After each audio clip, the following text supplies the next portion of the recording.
Hello and welcome to Rewildology, the podcast that explores conservation, travel, and rewilding the planet.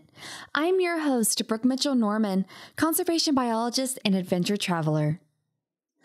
I'm sure many of us that tune into this show regularly watch wildlife and nature documentaries from across the globe in our spare time.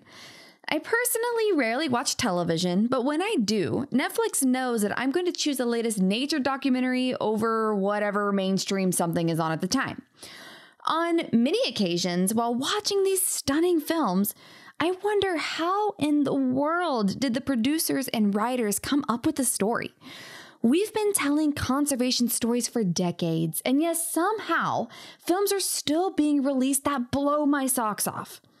I regularly contemplate about what it'd be like to sit down with one of these visionaries and ask them how their work came to be, especially when they're flying in a paramotor several meters off the ground to record flight from a bird's eye view, all in an effort to conserve the species they're filming.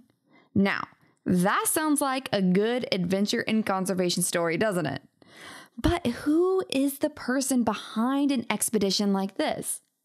Well, friends, today we are meeting one of those exceptional visionaries that is using film to protect birds. In this episode, we are sitting down with Sacha Dench, co-founder of Conservation Without Borders and ambassador for the UN's Convention on Migratory Species. Sacha grew up in the wild Australian outback and knew from an early age that she wanted to spend her career in nature. She also realized that she had a natural gift to compete in unconventional sports and became a world champion free diver for the British dive team. While diving, she saw the horrible impact shark nets were having on wildlife and began using her platform to spread awareness for positive conservation change.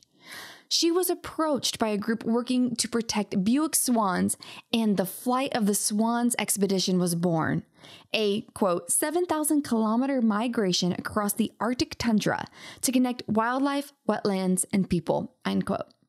She is now in the middle of her next 10,000-kilometer expedition to bring us the story of Europe's endangered osprey and narratives from the people that live with and are working to protect the species. Sacha and I chat about her childhood growing up in remote Australia, her journey through sports that gave her a platform bigger than her biologist's voice to bring positive change to our seas, why Europe's birds are having such a hard time, the story behind Flight of the Swans, and where they are currently at for the Flight of the Osprey expedition. Get ready for a super inspirational story that I promise will make you want to lace up your boots, get out there, and make change in your special, unique way. All right, friends, here is my conversation with Sacha. Well, hi, Sacha. Thank you so much for coming on the Rewildology podcast today and phoning in all the way from across the sea to talk about your amazing work. But we have so much to get through before we can talk about today because you have an incredible past that's nothing less than inspirational. So many pieces have come together to influence what you're doing today. So tell us, how did all of this begin for you? All of this being, okay, so basically all of this is where I've ended up is in a career which involves following migratory species on their migrations. How did that all start? I guess there's a few things. I suppose the key bit is a realization quite early on that despite the fact that I was kind of being encouraged into careers that involved math, I was good at math as a child. I kind of knew in my heart math people were wanting me to get into astronomy and potentially even kind of thinking about being an astronaut, all those kind of things. And I just knew that the environment actually was always going to be where I worked. It was my kind of comfort zone as well. And then I thought kind of where did that come from? And I realized that although I've moved around a lot as a kid and having to start again, make new friends and everything, I always found my comfort zone was actually being outdoors, kind of in nature. And I also was given huge amounts of freedom in nature. So at my mum, she lives in the southeast of Australia. She moved to a place which was a little one-room wooden shack on a large bush property with the river that ran through it. And my nearest friend was 2 hours walk away. So I became very comfortable, and there wasn't really anything to worry about there at the time. We didn't have telephones out there at the time even. So yeah, we basically had the freedom to at least go and walk to see if a friend was even home and then walk back again. But yeah, we learned how to kind of understand the bush, and we were trusted to spend time out in the bush and in nature. I think I then became not only very comfortable with it, but also very confident in my ability. You also see when you live like right in the middle of nature like that. So in our house, the kind of inside and outside wasn't so clear. Yeah, I really lost any kind of fear of it, but you also see very closely all of your impacts. So when we'd pour anything down the sink, it ended up directly in the swamp at the bottom of the hill. When there was a drought in the area, we had to go and physically move the pump so that we could pump water back to have any at all in the household. And there was water that we drink and water that we would use for other purposes. You just became very, very aware on a really small scale of how your own impacts on the planet. I wouldn't say it was scary, but at least made you feel very responsible for it. But it's also quite empowering. You can see directly anything that you do that has a positive impact and anything you do that has a negative impact. That all became very clear. And so I guess that's partly where, if you ask for like a real core of where it came from, this desire to be out in nature, but also doing what I can to have impact, and also highlighting others that are having impact on the way. That's, I suppose, where it's all come from. Oh, that's fantastic. I didn't know you had such a wild childhood, like literally wild. Like that is, oh, that's beautiful. Because I feel like a lot of us, there's something about that deep connection that's fostered in childhood that you just continue on down that path. It's just so great. But let's continue about the next thing. So you told me in our last call that you were like a world champion freediver, and this really launched the next part of the next big chapter in your life. So where does that story fit in to the greater picture, which is amazing? Okay, so the freediving happened, I guess, when I was a kid. I was never particularly good at the ordinary type of sports, don't have particularly good hand-eye coordination. I wasn't fast at anything, but I always knew that I could, underwater, I was in my element. I could beat everybody else at a mermaid competition. And I could hold my breath long enough underwater to scare people. So I always knew that. And then by chance, at one point while I was in the middle of doing my master's, actually, I bumped into somebody in Trafalgar Square in London who had, and basically he fell over and he's out of his bag spilled all these pictures of freedivers. And I looked at it and I was like, wow, what is that? And he'd just been on a freediving course and in the south of the UK. And so knowing that that's something that I probably had skill at, I called up the guy responsible for the courses. And I basically said to him, if I was already scuba diving, by the way, I said to him, there's a sunken shipwreck from World War II in Plymouth Harbour that I dived before. It sits in 26 meters and it's really beautiful. Only the ribs of it are left. And then there's lots of dead man's fingers, corals and things all over it. And I said to him, is it possible to free dive that ship? Because I always thought I'd love to do it without being encumbered by tanks. And he said, if you can hold your breath for 2.5 minutes, I think you should be able to do it. And I went back to my kitchen and I held my breath for 3 minutes 15, I think, sitting at the kitchen table. And so I was straight back on the phone to him on a course. And then during the course, I held my breath longer than he did as instructor. What? And then 5 weeks later, I was joined the British freediving team. And so I got into that quite quickly. But I guess how did that lead into the conservation story? I basically competed for a few years, but realized that actually my heart was in using the skill to do things rather than to compete. Like competing is great for learning, I think. And yeah, competed for Australia, competed for Britain as well, and broke the unofficial world record for breath hold. But yeah, my heart was in using it to do things. And so in that time, I'd started to look at the shark nets off Sydney. They was kind of the first time I ever remember going out to a shark net, just swimming out. They're about 100 meters offshore. I was completely shocked at what they actually are. So people think the shark net is a barrier across the beach that protects swimmers from sharks swimming in. And what they are is actually like a 100-meter long little strip of net, 10 meters high. And they've got gaps above them, gaps below them. And the beach that I was living on at the time was 5 kilometers long. And they had 2 little strips of net, 100 meters long, one at the north end and one at the south end. And there's basically indiscriminately just catch stuff. So it's a kind of like a drift net, but fixed in place and very random. And I was completely horrified that this was our strategic plan to protect people from sharks. Also because everything I ever found in the nets was not dangerous. So lots of small hammerheads get caught. dolphins get caught in them, angel sharks that don't kill anything get caught in them. So I was completely horrified. And I started investigating this in more detail. That included asking for information on all the records and everything that gets caught in them, because fishermen go out and empty them once every couple of weeks. And I had to use freedom of information to get that data to start with. And that was also pretty horrific. So I looked through all of that, and I started trying to get publicity for it. And I found that people were this interested, even though the fact this was like species that we were really interested in and cared about. And then I started going out with a camera and taking pictures of the things caught in nets. And then people were a little bit more interested. And then after I became Australian freediving champion, suddenly people were really interested in what I had to say. I had television crews out there and everything. And I guess the thing I was basically horrified at the fact that as a biologist, which I was from when I started investigating the data behind it and doing it in collaboration with other scientists, people were nowhere near as interested as they were, in my opinion, as a sports champion. And quite often they didn't even ask if I was a biologist. And yeah, I was completely horrified by this, angry at the media. And then I kind of started to realize that there wasn't really any point in me fighting that if the route through sports was a way of getting people's attention to start with, if that made the story at least feel like it could be accessible to people, then that was something that I should embrace and just make the most of it. So that is, I suppose, another way I ended up kind of going from being a pure scientist to incorporating adventure and story and I suppose also powerful human stories into conservation problems. Wow. Talk about a first, like, really powerful go at this. And then from what I understand, then this like led to your first big masterpiece, which I would call The Flight of the Swans.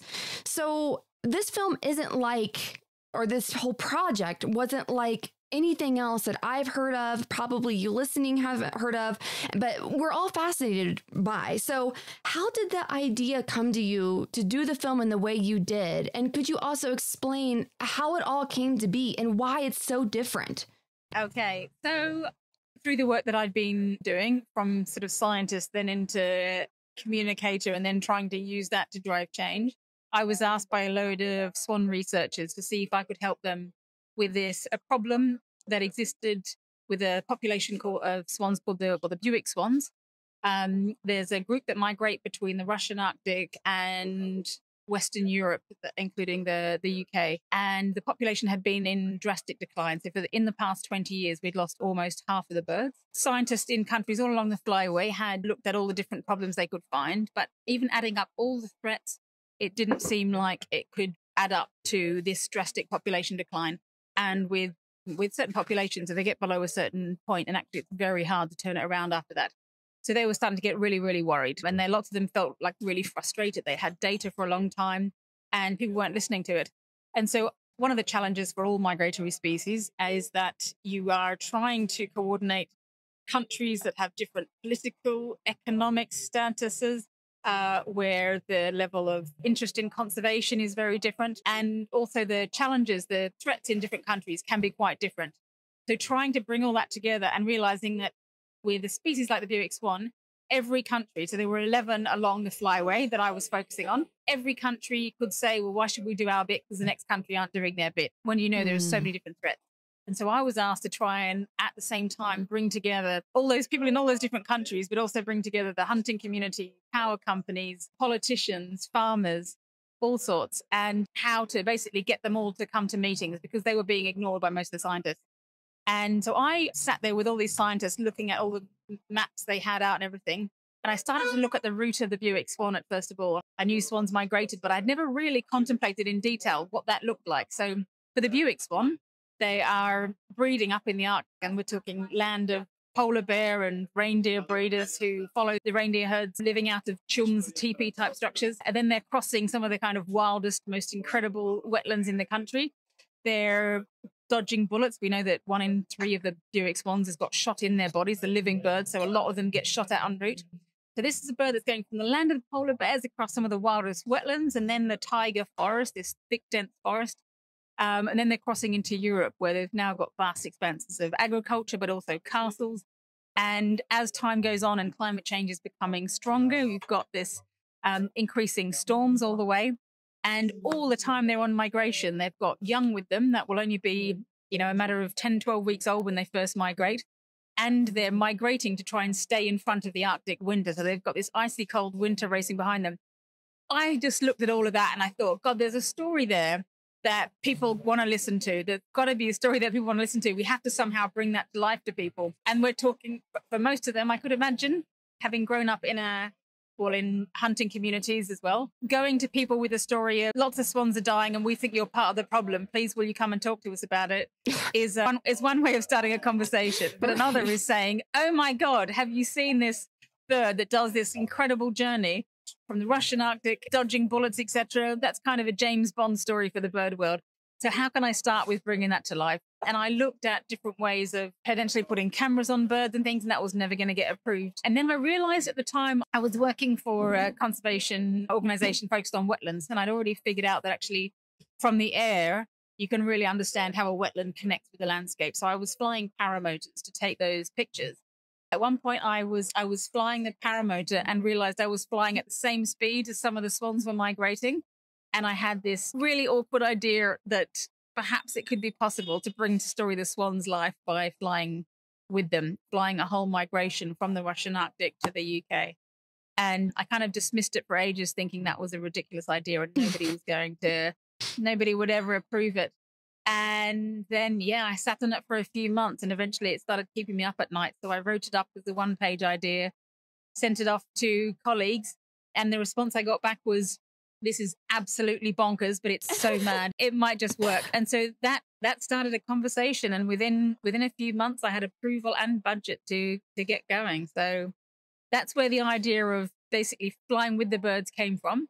But there were more benefits to this. It wasn't just that I could fly along with the birds. Some of them had GPS tracks, so we had some detailed idea of exactly where they were going. From the air, you get a really good picture of all the sites they're using. And some of them are remote areas where scientists aren't getting to.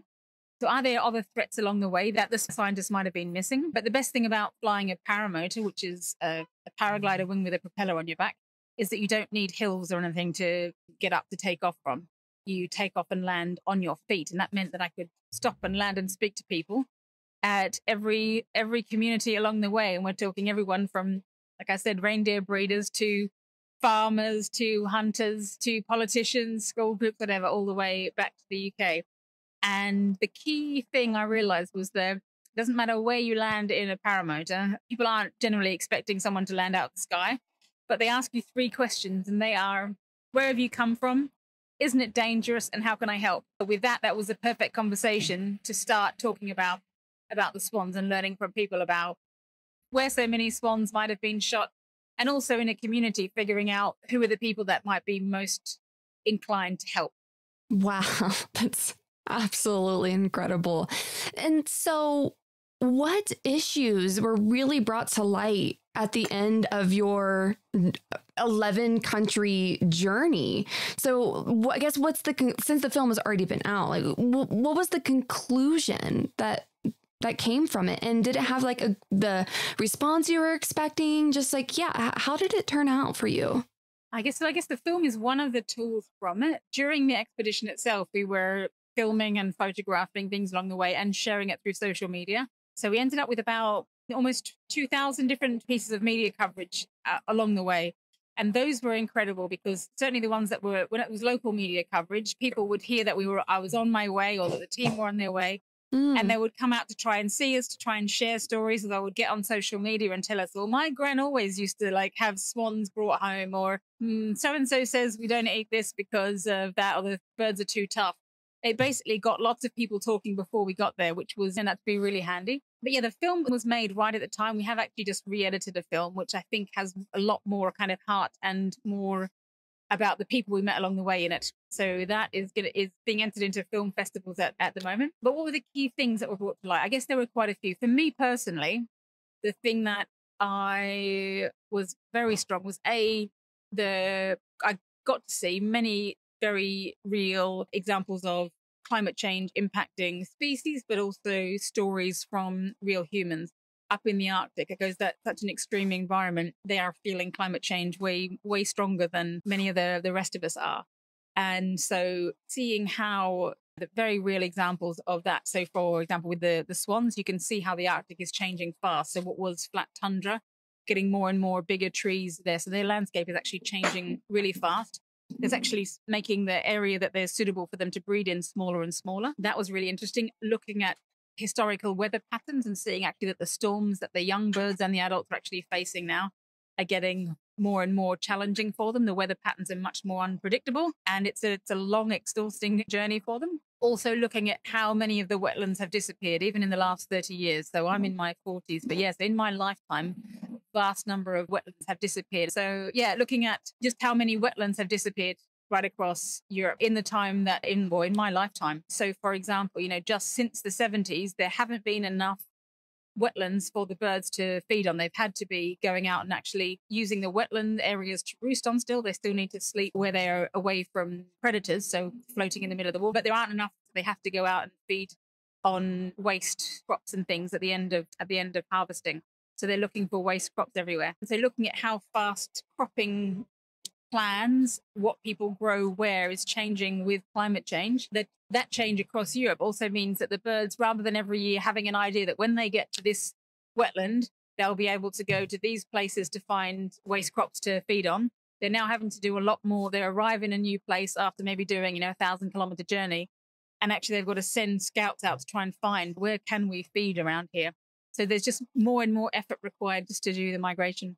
And then in terms of the people, for the people of the Arctic, hearing them, I once asked a group, what would you say to people who are cynical of climate change? I said to people back home, to them, and they rolled around laughing, saying, God, you're supposed to be the highly educated people. How can you not see that climate change is real? Because for them, it's the Arctic tundra kind of collapsing. It's the permafrost not being so high. So actually the surface level doesn't actually freeze as much as it would. And for them, that's their freezers. They've got holes dug at various places throughout the Arctic where they normally put their food, the reindeer meat or whatever, to keep it cool.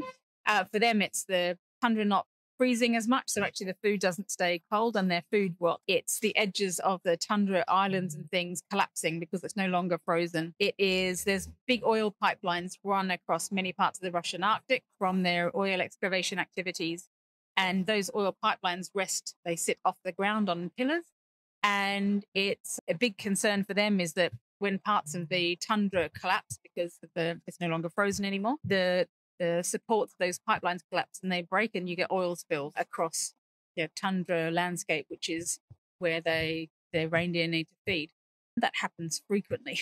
And so seeing all those sorts of things where I understood climate change as a concept, something that was real, seeing very tangible examples of climate change affecting the animals, but also people, was a very powerful thing for me. It's another one of those unintended consequences that come from us trying to deal with climate change, is the impact of power lines. So all across Europe, as we've realized that we need to be moving to renewable energies, more and more wind turbines are being put up all throughout Eastern Europe. Now, for that power to get from those wind turbines across to the Baltic and elsewhere, power lines are being put in place, and they're above ground power lines right across towards the Baltic Sea. And that's basically lines that go right across the birds' migration route. It's not just the Buick swans, it's many other birds. And they're at a certain height. And you would think, well, what are the chances that birds actually fly at that particular height? When you're on the autumn migration, as I saw myself trying to follow them in a paramotor, quite often you get low cloud cover, and that low cloud cover forces you to fly at quite a low height. And as a human, I can look out for the poles basically between the lines. Now, a bird is not going to know to do that. And you might also think, surely they can see some of the power lines. And I think it's one thing for us to try and look at power lines from below, and then you see a dark line against the sky. But if you're at the height of the power lines or just above them against a dark ground, whether it's brown fields or green fields or whatever, they are absolutely impossible to see. So that was a bit of a realization for me to see just how big an impact all those power lines could be on the birds, and why so many of them hit power lines, because they're kind of forced into flying at that approximately that height on a regular basis. So I guess there were a lot of issues that were highlighted, but a key thing for me was that the areas where I could see solutions being put into place and solutions that we wanted to promote, it was normally an individual, possibly someone on their own, possibly someone in an NGO who'd stood up and just said, look, I'm going to tackle this, even if it seems big, even if I think power companies won't listen to me, hunters won't listen to me. I'm gonna give it a go. It's somebody that just was brave enough to step up and do something about it, even if they weren't a biologist, even if they had no background in the issue, they had passion, they had an idea for a solution, and they were bold enough to go and have a go. Wow. And so if we sit down and watch the film, we'll be able to hear those stories of some of those people too? You won't in the first film, which I didn't have anything to do with making. The second film, the re-edited version, basically had all those human stories put back into it. So yeah, we interviewed a load of them. I mean, yeah, there are some amazing people. One guy has basically started shouting about a stretch of power lines in Estonia that were killing lots of swans every year, but also lots of other birds. That basically power lines had been built across a bridge between an island and the mainland at a bottleneck in migration. So lots of birds have fallen through that area. And it was a power line that was built with 6 layers of lines. So any bird that saw one lot of lines would miss it. And if they would try to readjust, would hit another one. Yeah, it was absolutely the worst planning ever. When he first went to the power company, they said, sorry, it's too expensive. It'll be 10 million to bury those. We went to speak to him, helped to, make a noise about it, filmed a story with him, got that onto national television. And he's carried on filming, getting evidence, etc. And he's come back with, every year since then, he's come back with more good news. So first of all, it was, okay, they're removing 3 of those levels. So there's only going to be now 3 lines. And then they put diverters. So they put basically spinning things on the whole line stretch so that at least they're more easy to see. Birds still kept getting caught, but a lot less. And then I got notification a couple of months ago from him. He recorded a video from the top of a cherry picker at the line saying, guess what?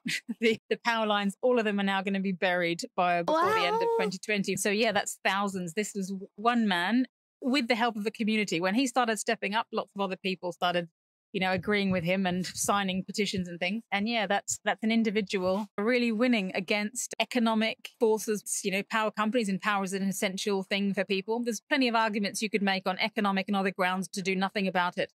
Except that, if you think that kind of environmental cost, we're talking thousands and thousands of birds every year. The fact that, he's managed to bring that change, despite all the potential arguments counter, I think is really, really testament to the power of a person with passion stepping up and having a go. Yeah. Oh, such a fantastic example, just how a normal person, all of us, he could be any of us listening right now. Yeah, he could. And that's us, That is. I have another example of a lady. She didn't have the impact in the same way, but she was in Lithuania. Again, it was a story of a strip of power lines that ran over a bridge through the center of the city.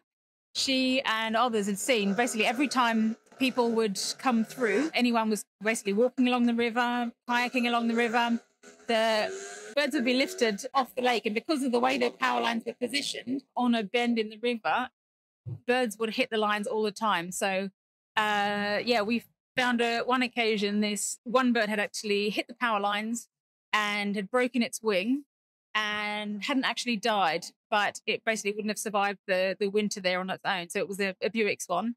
She had just decided to go and feed it. So all through the year, even through the winter months when it wouldn't normally survive there, she went out and fed it all year. And she'd been doing it now for 3 years by the time we got there to try to tell her story. And every year the Buick swans come back on migration, and she spends like 2 weeks with them there while they're there feeding, and then they leave again, and she's then on her own for the next couple of years. But she did that repeatedly. We went and covered a story with her, and then another kayaker who had no idea the impact that they were having on every time they scare the birds up. He went down and filmed it, so he had evidence of this happening. And then within a matter of weeks, the power company had responded to that and put diverters on those power lines and had plans to move them to a different position. But again, I think it was help of NGOs once they realized. They gave some sort of scientific backing to it, but it was individuals stepping up and saying, this is an issue. If I can give another example, up in the Arctic, as I said earlier, we had one of the issues we knew was a big problem was illegal shooting of birds. 1 in 3 birds, when we catch them and x-ray them, has got shot in it. So they've been shot and survived. How many more have died? We don't know. we had no idea how to reach hunters. How do you get through to hunters and hunters in different communities? We didn't know exactly where it was happening. So up in the Arctic, I basically asked lots of people from the hunting tourism world to come and have a meeting with me about my expedition, particularly about logistics. So how can I cross the Arctic if I need to refuel in a few key positions? And whilst there was lots of laughing and jokes at one point, I ended up with quite a few different people, so a bush pilot and others, all offering to help. And by the end of the expedition, we'd made enough friends and people that I had. So one guy who runs a hunting camp, he came to me with the brochure. So I guess what had happened is they got involved in the logistics, this mad idea of women trying to cross the Arctic, and had become friends through that. And yeah, he came to me with his brochure and showed me pictures of it. And the cover picture for his hunting tours was 2 Buick Swans over a barbecue. And he said to me, look, I am so sorry. I had no idea the swans were in decline. Like, I think we'd heard that there was an issue, but we assumed it was just because, swans were in fairy tales, not because the numbers are really going down. And I'm really sorry. I want to help do something about it. So we've ended up with a group of hunters, other hunters as well, all calling themselves the Swan Champion Network. Wow. And they're the ones who are going out with posters, talking to people, putting up posters in all the hunting lodges saying, these are the protected species. But I think because we just hadn't engaged them before, with scientific papers had been written, we just hadn't engaged them in a way that they could see, I guess, realize for themselves that they not only were they potentially part of the problem, but they could instantly make themselves one of the good guys. But again, for me, it was not anybody saying, please do this. It was somebody else kind of seeing that there was something they could help solve and putting their hand up and saying, look, even if this makes me unpopular amongst other hunters, I think I can do something about it, so I'm going to have a go. So yeah, again, and not a scientist. Maybe scientists help kind of sound the alarm, but you need people of other skills, other network to step up and say, I can solve this. And we need to make sure they have an opportunity. So I think a big part of what we do is let people see how they could help and what maybe they could change and offer to help and be one of the good guys rather than go straight in with saying, you're a problem. Oh my gosh. Right. Because, one, this us versus them mentality, and I've talked about it a lot on this podcast, like, if there's anything that needs to stop immediately, it's that. Yeah, it's so easy to push people away that might have different values than you, might have a different way of life, but that doesn't mean they're wrong. And we can all come together on this one issue and see how with all of us and all of our different expertise can possibly come up with different solutions. And all of these solutions together might actually make the difference. And you just gave 3-4 examples of people that are completely different. They couldn't be more different, but all of you came together just for this one expedition, for this one bird. And look at the cascading effects that happen from that. Like, that's an amazing story. Yeah. And it keeps on happening as the years go on as well, which is great. And then I guess it brings me to the expedition I'm in the middle of at the moment is following the Osprey, which in Europe has actually been driven to extinction in most countries from the UK and all of Southern Europe over the years, which around in other continents, the Osprey is still quite a common bird. So you'd almost not be able to imagine it. But anywhere where we had big Catholic communities who'd build fish ponds, it would basically attract all the available ospreys to those fish ponds, and they were then killed for their impact on the fish, for them taking fish. And so that's been pretty devastating. So we're now on this expedition, and we're again looking at all the different threats there are to the ospreys on migration. And there could be lots of finger pointing. I'm all about completely acknowledging that I am part of a system. And I think that's the key thing. We're trying to look at a system and highlighting like the different roles people play and how they could be part of the solution. And as you said, the kind of us and them thing, I'm finding actually also really difficult now. Because, for example, we know in West Africa where the birds end up, removal of rainforest for the plantation of cocoa has been a big problem. However, my family are relatively well off. My mother is Swiss. My Swiss grandfather in the 1930s was a cocoa trader in Ghana specifically, which is the end of our expedition. So I'm 100% part of that system. Not only do I eat chocolate, but I've been part of that system. My English grandfather made his money selling mining and plantation equipment to Africa. Again, very much part of the whole system. So I am, constantly trying to be very, very open about that. Even if we go and talk about the problems of cocoa, I'm not saying that's your problem. I'm saying this is a problem that we need to find a solution for. And I'm hoping that if we can get people on board with actually like drastic decline in species, not okay anymore, and drastically changing climate has got to be kind of reined in. If we can agree on that front, then let's kind of find a solution. But yeah, I would personally find it impossible to say it's your problem, because I'm very much part of that. And I guess a lot of us, if we look back into our past, we'll see that we have been intricately involved in the way the world currently works and what's got to be changed. Right. Yes. So going back to maybe the origins of the flight of the osprey, why did this species, I mean, you gave like a little bit of hints of some things that might be going on with the osprey, but why this series, like why this species specifically?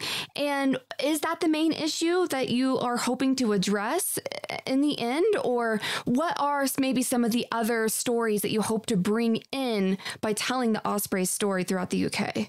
After the flight of the Swans expedition, I'd seen lots of different threats to the birds, but actually I'd also seen quite often how climate change was exacerbating a lot of those issues. And so at that point, I thought, okay, climate change has got to be something that I try and find a way that I can contribute to it, to solving it. Let's say that. What contribution can I make? And then not long after that, we had the really unfortunate experience of losing our family home in Australia in the bushfires, that place I mentioned where we had a lovely indoor-outdoor kind of lifestyle. That was lost in the bushfires, but to a fire which was on a scale like we'd never seen before. Let's say 20, 30, 50, 100 times worse than anything before, much faster. Rather than being a fire with a fire front, it was a massive wall of fire that was throwing like lightning bolts and had gas balls exploding 2 kilometers in front of the fire front. So anyone trying to fight it just had no chance. And it was connected to the thunder cloud. So about an 11-kilometer high front, but with all sorts going on in front of it. So we'd all been told to just not be anywhere near there. It was mind-blowing. And it basically put climate change into a place for me that felt very, very personal. You know, people very close to me didn't die, but could have. And so, after the flight of the Swans expedition, I was made ambassador for the UN Convention on Migratory Species. And I'd made a kind of commitment to focus on doing that because we'd found a solution to quite a challenging problem of how to help migratory species. And so I had to have a good, long think about whether I was still happy to focus on migratory species whilst there were these big global issues going on. And as I looked at it, I actually thought, what I saw was that if we can carry on doing journeys through the eyes of migratory birds, what it ends up doing, because they travel between sort of north and south, they cross political boundaries, they cross environmental boundaries, they also connect people that are wealthier countries with less wealthy countries. What you're doing in taking a slice of the world, so all of the flyways around the world, about 9 of them, are basically taking a slice of the world, but which is at a scale that you can deal with, that people can get their head around. So trying to solve global problems kind of makes most people's head explode. In fact, everybody's heads explode, let's be honest. But if you can look at, say, the journey of migratory birds going between north and south, this sort of transect of the world, is that a scale at which we can see really tangible links between threats and outcomes? Can we really see the tangible impacts that groups and communities are having? Can we focus on specific companies that we know could change the way they do things in these places? And that's what I realized that really does work. If we carry on doing over the next 10 years, and that's through an organization I started called Conservation Without Borders. If we carry on doing a similar model, we basically can show around the world, slices of the world, problems that we're facing. But if we do it through the eyes of a bird, you can tell it in a way that's an incredible adventure as opposed to being a lecture. So one that people want to come and listen to rather than one they kind of look away from. You asked why the osprey in particular. And for me, the osprey is really interesting because certainly in Europe, it's a bird that is trying to make a comeback. There's been a lot of reintroduction of the bird going on in different places. And we're making a big effort. However, we still have 70 to 80% of all the young birds that leave their nest never survive the migration to return and breed. And that's a really big number. And but they also sit in an interesting position in a food chain. they're top of a food chain and they eat only fish or predominantly fish, but they rely on healthy forests, but also freshwater and saltwater wetlands. And so, yeah, they're in a good position so that if we can find out what might be going wrong for the osprey, we could also be helping lots of other species that are using those same wetlands and the forests. Yeah.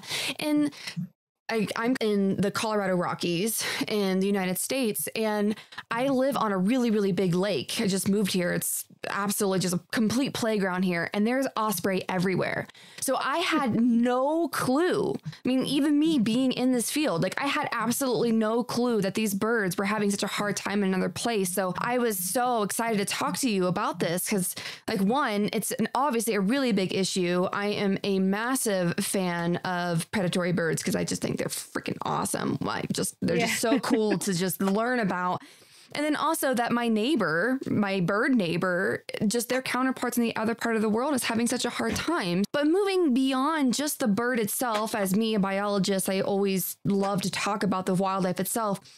Who are the players that are a part of this story? Are you able to tell us that yet? Or do we have to wait until it's out? But maybe who are some of the voices that you can talk to us about as of now? So we haven't yet crossed into Africa. So we've only done the European leg of this expedition so far. So I'm hoping people will be able to log in and follow the rest of the story. I have been speaking to different people in different countries for many, many months. In fact, the expedition has been being planned for 3 years now.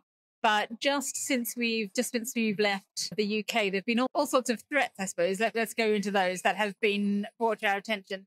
I mean, in Europe, there has been over years lots of persecution because of their eating fish, but not anymore, which is a relief. But so ospreys have lost nests in the UK due to vandalism. So just last year, somebody decided to get out a chainsaw and chainsaw down one of the nests. It's not only one of the nests, and there aren't many birds in the UK, but it took down a nest that it was live on camera. So one that like thousands of people were watching. I don't know if you've heard of that before. No, I didn't. I didn't know that this happened. We didn't either. And hopefully that was just a one-off and a bit of an unusual case. I don't know if you've seen that this year, Europe has also suffered dreadfully from drought and from wildfires. So that in a couple of areas. There's a major river, for example, between Poland and Germany, where the drought has been so bad that for the first, I think in hundreds of years, it's been lower than it's been in hundreds of years. And that has not only meant that there's not very much water in the rivers, but it's concentrated a lot of the pesticides and pollutants. And that caused massive fish deaths. So if you're thinking of a bird that's migrating and eating only fish, that has been potentially a big impact on it. Then as you get through Europe, there have been unprecedented wildfires across France and Spain. Again, the bottleneck that all the birds are going through. And you've realized then that it's not just fires around the breeding sites, the nest areas for the ospreys that's a problem. When those fires are going and the winds are blowing, that actually creates a barrier to migration. So an osprey will fly through some fog, it will fly through some headwind and even rain, but it can't fly into smoke. And what does a bird do when it comes across a wall of smoke? I guess that's one thing we will find out over time, because unfortunately these wildfires are going to be going on again and again. What other threats? We've come across a practice which I'd not heard of, which is spraying or control of mosquitoes by spraying a bacteria. And it controls the mosquito larvae, but also chironomid larvae, which live lower down in ponds and wetlands. But really unusually, so all along the coast of France, at one point, we were at a big wetland, which is on the biggest estuary in Western Europe. And it's a migration bottleneck for lots and lots of birds. And it's also an area where tourists are encouraged to go to. And as we were standing there at this incredible wetland, the helicopter appeared, flying very low over the wetland, so at about 20 meters, running transects back and forth. And I was like, what on earth can this be? Like a helicopter, they must be looking for a lost person or something. And one of my colleagues said, I think they're spraying something. And yes, we found out they are spraying then. They're spraying to control the mosquitoes because the tourists won't like them. The tourists are coming and they're being attracted to come and look at the nature. And the mosquitoes that they're killing and the chironomid larvae are the base of the entire food chain for the wildlife in that area. So the short-sightedness of doing that and doing it during the peak migration season for all the birds that are going between Europe and Africa, for many of the smaller birds, that's what they're eating. But for the larger birds like the osprey, this is what fish are eating. So the idea of spraying to control them for a tourist just seems ridiculous. And again, I thought that it was one side at first, and then I've realized actually that's quite widespread. So that is a bit of a challenge for us as well. However, there have also been some incredible stories of people. So in several different parts of the journey, there have been areas where ospreys have been electrocuted or collided with power lines, but particularly electrocution is a challenge for the birds. They'll go catch a fish, perch on top of a pylon, and when they're perched, they can basically, if it's an older form of power line, they can be electrocuted. And there's several examples, one particular in Wales, with an individual called Gail, whose favourite osprey was electrocuted on a power line. And she's a speech therapist or something like that, has nothing to do with the industry at all. And she decided to take it upon herself to call the power company and say, you've got to change this.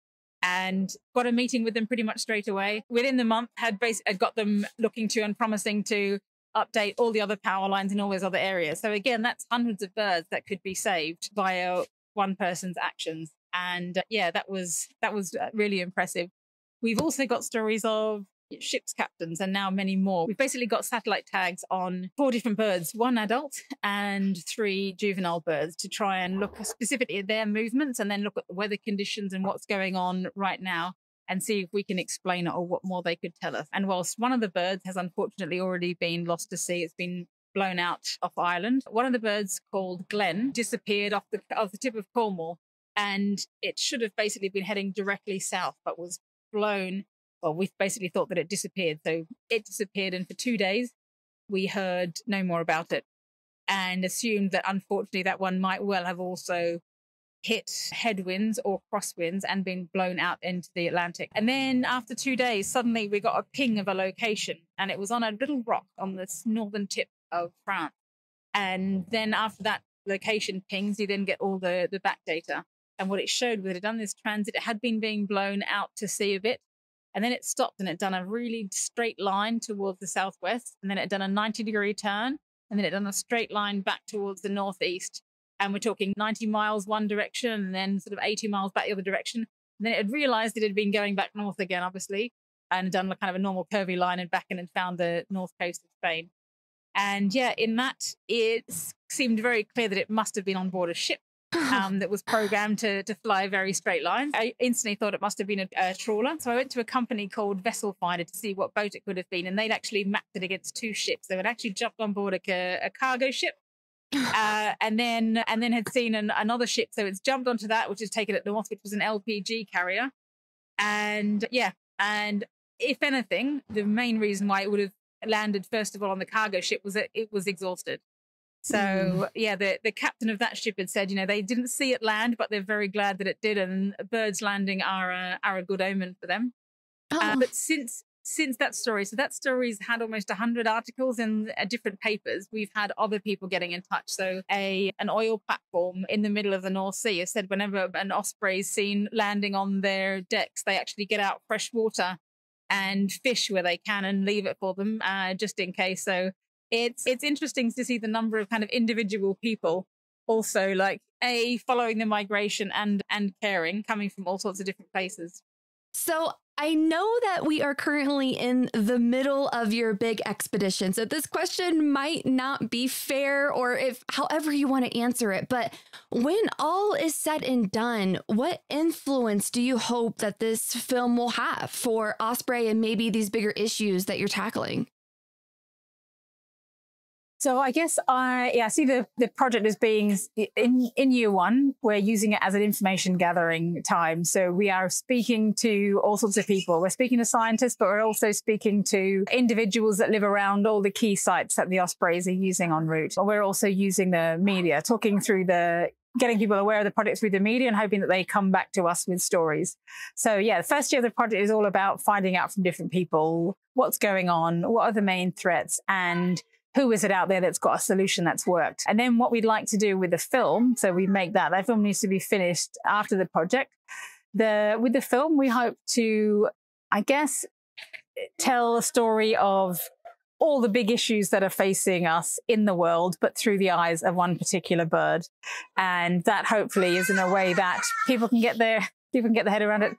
but also highlight the incredible people that we've met along the way that have got great ideas. They've got solutions they're putting into place, and really promote them. We also will make the film available to anybody that's working in conservation of migratory birds along the flyway. And what is amazing, I suppose, about a film is that, a film showing is something that can attract conversation. It can highlight the role of organizations in a particular country, but give them a standing kind of on a global scale to show that their little bit is actually really important in this whole flyway.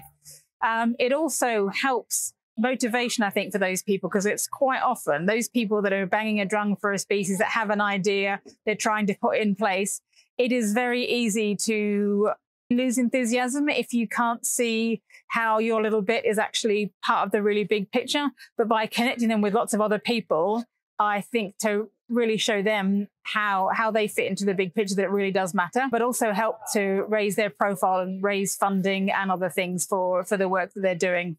So yeah, that's what we really hope to do. And then there will be some big issues. So we want to start conversations with industry at the end of this project. What I've noticed as an ambassador for the Convention on Migratory Species is that around the world, we have meetings about different flyways. And sometimes, hundreds, sometimes thousands of scientists and government officials will go to these meetings, and they'll talk about the issues for the birds and what are the kind of key projects that we should put into place. And industry are always talked about, and they're never involved in those conversations. And I really want to change that. So I want to make a film and a story that can start those conversations and be saying to the heads of industry. So in the case of the Osprey journey, industry that are extracting the resources from West Africa, and those that are selling those resources in terms of products like chocolate and olives and fish and things predominantly across Europe. I want to tell a story that will bring lots of them to the table and show them actually that the impact that they're having, but also the power they have to actually solve a lot of these problems if they decide to put their minds to it. But in many cases, they might have to come together and do that. So they might not be able to act as competitors, but if they collaborate for the planet, they can actually have a massive difference. And issues that we could be talking about in conservation circles for decades to come, they could solve them in a matter of months. Wow. Wow. Yeah. And if there's any way that the Rewildology podcast and community can be a part of that, just please keep that in the back of your mind as well, especially if there's any sort of watch party that we might be able to plug into. That would be fantastic, because these are the stories that we want to tell. These are the stories that we want to tell, because it's all about hope and inspiration and solutions. It's all wrapped in one. Absolutely. Because we all care about this wildlife, but it takes moments like this, films like this, coming together like this in order to make some really big difference. So yeah. Keep me posted. Will do. Thank you very much. Perfect. So I do want to make a little bit of a transition here back to you. So all of this has been incredible and so inspiring. I know I keep saying those, but that is truly how I feel when you talk about your work and everything that you've done so far. But as I'm well aware from my own personal journey and talking to so many people, that there's a lot of not sexy stuff that comes with the sexy stuff. We've done a whole bunch of really fantastic highlights of all these amazing accomplishments that you've done. But if you wouldn't mind, could you tell me a little bit more about maybe the unsexy stuff, maybe the grueling work, the days that were really hard for you to get out of bed? What's some of the crappy stuff that you've had to overcome to any point that you would be comfortable with sharing with me? Oh, wow. I mean, I guess if you look at the realities of putting a project together. So the Flight of the Osprey project, particularly as I'd gone for working within other NGOs, all the systems, to wanting to put together projects of my own. So before, just to get the Conservation Without Borders off the ground, I had, I think, 20 months of having no salary. I'd set a precedent and had shown that it worked. But despite that, still getting people to commit to a new NGO and a project that involved, countries in West Africa, which is a market that I suppose lots of companies weren't interested in. So there's not as easy a sponsorship request as one that was based in Europe. Yeah, 20 months of having no salary, but just believing 100% in what I was doing. So that is all pretty unsexy. I mean, every time you speak to a new potential sponsor, you go into it with, enthusiasm. But yeah, behind the scenes, it's predominantly sitting at a computer, writing proposals, redrafting proposals. I'd say that was pretty unsexy, but I believed in it wholeheartedly. And there were a few moments along those months that I really wondered whether I was doing the right thing. But I have a good network of people who I'd see as devil's advocates. They're supporters, but they're challenging supporters. And some of them have come into my world as being just complete, people who've got in touch to criticize for some reason. And where someone's criticized, but with something that actually had a bit of context to it and had a bit of meaning, I've tried where possible to keep them involved. So yeah, I've got a good network of people that are challenging, not just people that tell me I'm great and my ideas are great all the time. So that also helps to keep my head in it. What other things have been just rubbish? I mean, one of my expeditions, I had a pretty serious accident. I had an expedition flying around the coast of Britain. So as part of during COVID, the UK was hosting the UN COP26, the climate conference, and we'd put together a project for that, which was trying to ditch my petrol-powered paramotor and fly with an electric paramotor, try and go all around the coast. And nobody had done that before in a paramotor at all, let alone an electric paramotor. And again, that was trying to speak to people with solutions to climate change all around the country. And that was, it was a pretty amazing project. But I did have a pretty serious accident as part of it. And I guess that is part of the expedition model that I've chosen. So in preparing for this project, and actually whilst a lot of what you see is me meeting people, going different places, for a lot of it, I'm doing it with a metal frame on my leg, for example. So that's been a bit of a challenge. But again, what makes it all possible is good people. So within the team, there's a few people who are really facilitating that. Whilst I'm not super able-bodied at the moment, having good people around you who can help facilitate and believe in what you're trying to do makes a huge difference. And really believing also not in just the expedition we're trying to pull off, but also I know that we can have significant impact at the other end of it. That just makes the rest of it. What other horrible bits are you wanting me to talk about? Is there anything in particular?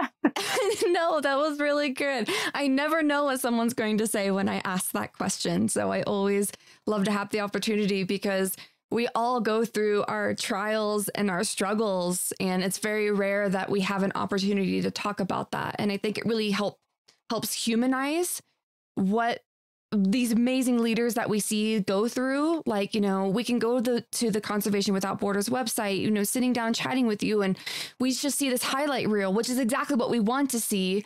But there's the other side of it too. And to never forget that there is another side. So if someone listening is maybe going through something really hard, or they're really questioning what they're doing right now, we just spent an hour talking about all of these amazing accomplishments, but even someone like you has had some really hard days. Like, I can't imagine what that accident was like for you.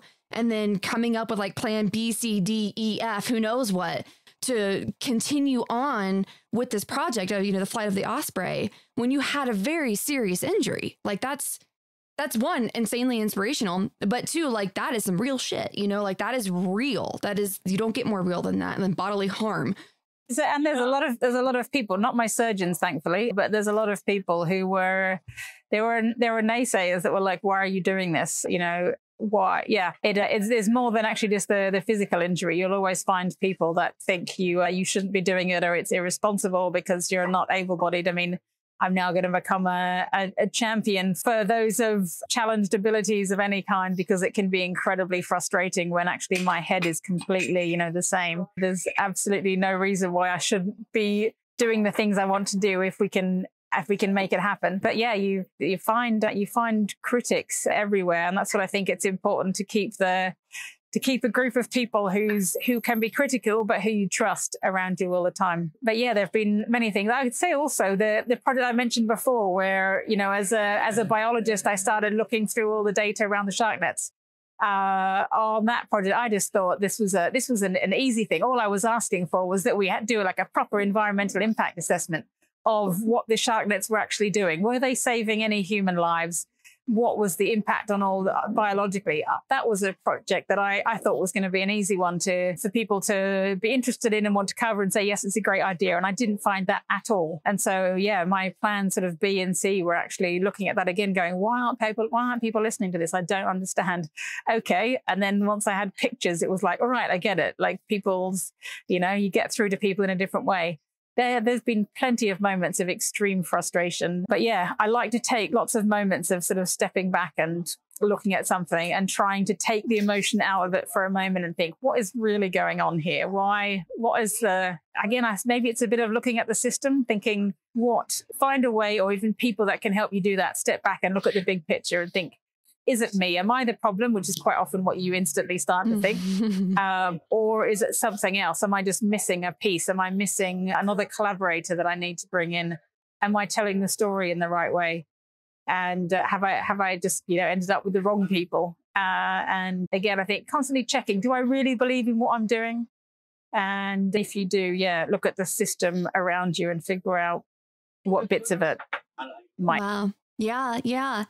And so continuing down this line of thought a little further, I always love to ask everyone that comes on, what particular piece of advice that you would like to share, or like a message of something? Because, not everybody listening are biologists or professors or anything. We all come from different backgrounds, but we're all here for our love of conservation. So if there is just one thing that maybe that we could take away from this conversation with, what would you like that to be? Firstly, it doesn't matter at all if you have no biology or ecological training. If you see an issue or a problem that you want to help with, if you're kind of smart and interested, you can probably read what you need to read and speak to people. I guess what I have found is if you really feel you want to make an impact for the environment or for an issue, I have found over the years that where I have the most impact is where my skills and something I'm passionate about that kind of, wakes me up at night, and something that I rationally feel is important, where you can somehow overlap those two, but in particular, looking at where your unique group of skills give you power to have an impact. I think if you can somehow cross all of those, then you're onto a winner. So, for example, there have been issues before that have really moved me, but I look at the big picture and actually they don't feel like they are big enough for me. And so there's that piece of that puzzle is missing. But as an example, when I was flying across the Russian Arctic at one point, I was sitting basically there above, amazing landscape that I'd never seen before and that I knew I'd probably never see again. I was heading to a community that I knew nothing about. I knew that there were people there who'd observed swans being shot, but knew nothing about what sort of reception I'd get, how big the community was, anything like that. It's completely unknown. I was speaking my very rudimentary Russian with Google Translate downloaded onto my phone, and I was really excited about it. And I was thinking at the time, wow, this is amazing. This is exactly where I need to be. And yet for most people, that exact scenario would have been absolute hell. Even the biologists and ecologists that I knew, the scientists working in swans, the idea of randomly turning up in a community, trying to talk to a load of people that we knew were hunting swans about hunting, so that you might have got an aggressive response. You're in a wild landscape where an engine failure would have meant like having to look after yourself in the country where there's bears and polar bears and things. For me, I was in my absolute element. And I was pretty sure that I would be able to use all sorts of different skills, I suppose, to get people to be on my side. And yet, for most other people, that would have been absolute hell. And it wasn't the group of skills that how much of my biology training, how much of my genetics training was I really using in that situation? Not very much. I was using the fact that I'd grown up in hunting communities, the fact that I was quite comfortable in nature, and the fact that I really like and I'm interested in people and I'm passionate about what I'm doing. I was using that different mix of skills. I also don't want anybody to be thinking about looking at that and thinking that's what a conservationist looks like, because it looks like all sorts of different things. And I have spoken before at events when, young people have come up and said, and that's amazing, but I couldn't do anything like that. And Yeah, I absolutely, that is not all that is needed. For my projects, I have relied sometimes on, the services of lawyers who really knew kind of industrial law. And that's exactly what we needed to know what buttons to press to change things. That actually the design of a poster or card or invitation was actually going to be critical to moving somebody. So pretty much whatever your skill is, if you've got a skill, or think about what your range of skills are and how that can be useful. If you don't know how that can be useful, find organizations whose work you love and basically offer to help. And you might have to go to 10, 20 different organizations before somebody who understands what you do, or you can see how that might help, says yes. But yeah, that's a good place to start. And otherwise, if you've got time to look into an issue in more depth, you're bound to find somewhere that your unique range of skills could help. Could not have said that better myself. That was so good. Oh, Sacha, I could talk to you all day, but I know that you have so many amazing things to get to. It is your evening time right now. It is my morning. I've been drinking my cup of coffee, ramping up for the day. There's nothing better than starting a day like this, sitting down with an absolutely inspirational person. But so how can someone maybe engage with the project, maybe follow it as it's going along, and maybe even try to connect with you or Conservation Without Borders to learn more, or just ask further questions? What's the best way? How can someone get in touch? Look for Conservation Without Borders on any of the social networks, and follow us there. We're sharing the expedition in different ways there. The website, conservation-without-borders.org, which is very long and cumbersome, but we're interested in hearing from all sorts of people, whether it's Osprey stories, whether you're interested in getting involved. But come and follow the journey, and we will, any opportunities we have people to get involved, we tend to promote that through the website there as well. Contributions, questions are all really important. Also, because we're interviewing lots of people along the way that are doing something. So interest from around the world, just sort of interest in engaging in those alone is really helpful. Perfect. I have everything listed in the show notes at rewildology.com. And if anybody has any questions, feel free to reach out to me or Conservation Without Borders. We will be more than happy to chat further. And of course, I want to share as you go along your journey. So I'll be sure to stay in touch and keep everybody up to date. But thank you, Sacha, so much for sitting down with me and sharing your story with the Rewildology community. Yeah, it's been great. Thank you.